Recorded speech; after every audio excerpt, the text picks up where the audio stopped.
ఈరోజు నేను ఐడియా నుంచి ఎయిర్టెల్కి కన్వర్ట్ అయినా. ఐడియాకి సిగ్నల్ లేదని ఎయిర్టెల్కి కన్వర్ట్ అయినా.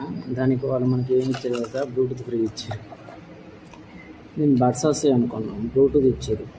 అసలు ఆ బ్లూటూత్ ఎట్లుందో కూడా చూద్దాం మనం. ప్రజెంట్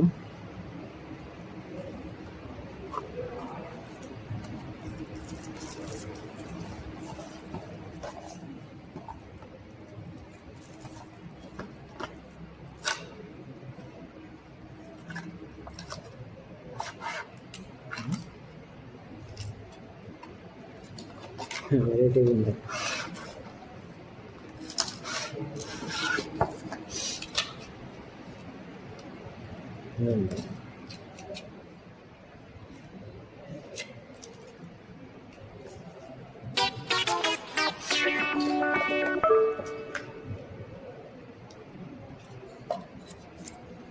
ఇదేమో ఇట్లా వచ్చింది, అసలు బాక్స్ ఇచ్చింది కాదనుకుంటా. ఇదే బాక్స్ ఇట్లుంది, వెనకేమో ఇట్లుంది, మళ్ళీ ఇట్లుంది.